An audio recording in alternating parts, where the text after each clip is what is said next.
할렐루야. 오늘도 하나님의 은혜와 평강이 사랑하는 성도님들과 함께 하시기를 축원합니다. 요즘 사순절 묵상을 성도님들과 나누면서 큰 은혜가 있습니다. 특별히 로마서 말씀을 보면서 우리가 집중해야 할 복음의 정수를 더 깊이 묵상하게 되고, 그래서 흔들리는 세상이 아니라 우리가 정말 바라봐야 할 것이 무엇인가를 생각하게 됩니다.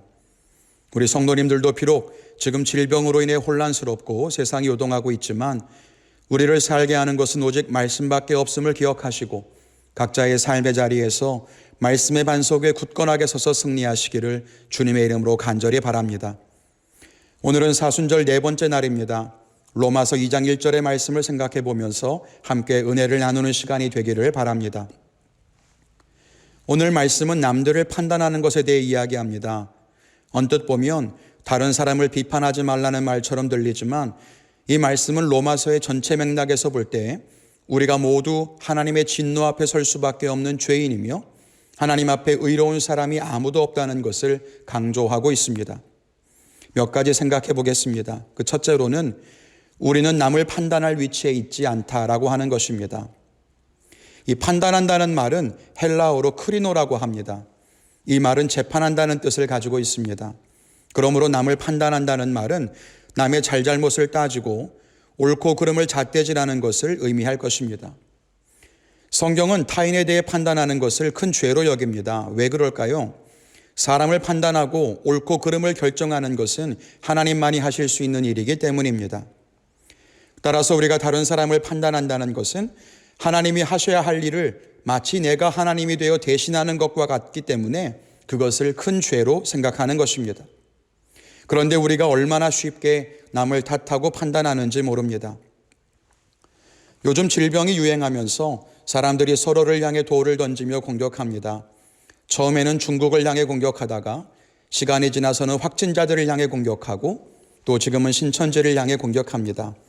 그러다 보니 서로가 서로를 미워하고 의심하고 두려워합니다.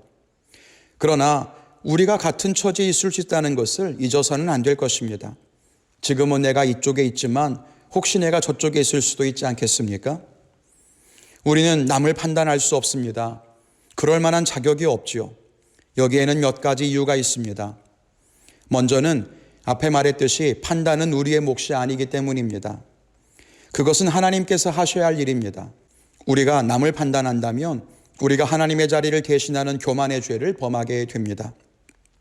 둘째로는 우리는 옳고 그름을 판단할 만큼 지혜롭지 못하기 때문입니다. 우리는 모든 것을 다 보지 못합니다. 드러난 일과 얼마 되지 않는 우리의 경험과 지식을 의지해서 판단하는 것이 얼마나 위험한 일인지 모릅니다. 여러분이 그림에서 둘 중에 누가 약한 사람이고 또 누가 선한 사람이라고 생각되십니까?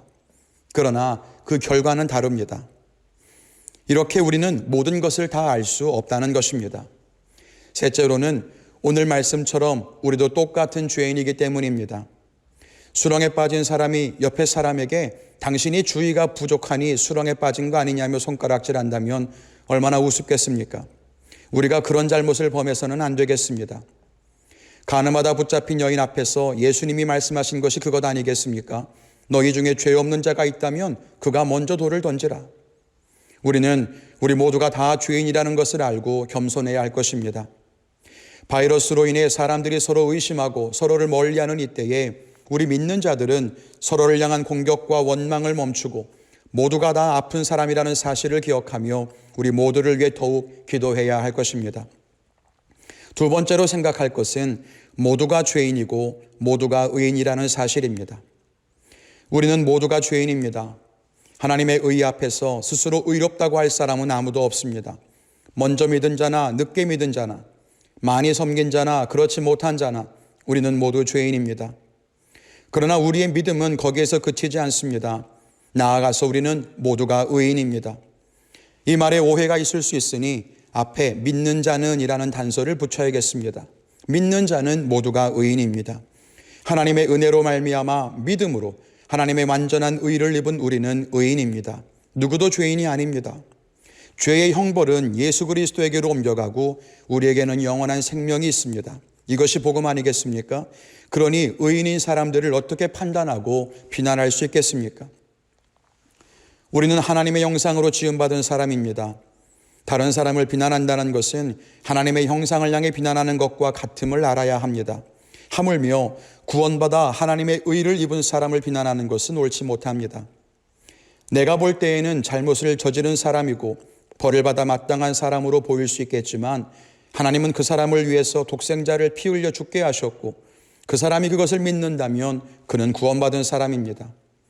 우리가 그리스도가 흘리신 피를 능력이 없다고 할 수는 없는 노릇입니다. 하나님의 의 앞에서 죄인이 아닌 사람이 없고 하나님의 은혜 앞에서 의롭게 될 수 없는 자가 없습니다. 그것을 잊어서는 안 됩니다. 모든 사람을 사랑하신 하나님의 사랑이 아니었다면, 만일 하나님이 구원받을 자격을 앞세우셨다면 우리는 과연 구원받을 수 있었겠습니까? 모든 사람을 구원하시기 위해 예수님은 모든 사람 가운데 가장 낮은 자리로 내려가셨고 우리를 올려주셨습니다. 이 은혜를 만나는 거룩한 사순절기가 되었으면 좋겠습니다. 말씀을 맺겠습니다. 다른 사람을 향한 판단과 공격을 멈추어야 합니다. 혼란과 두려움이 세상을 덮고 있는 것처럼 보이는 이때에 우리가 세상을 이길 수 있는 길은 그리스도의 사랑으로 세상을 비추는 것입니다. 모두가 고통받고 아파하는 이때에 서로가 서로를 미워하고 의심함으로 더 큰 상처를 주고받는 것이 아니라 그리스도의 사랑으로 이 순간을 이겨낼 수 있기를 주님의 이름으로 간절히 축원을 드립니다.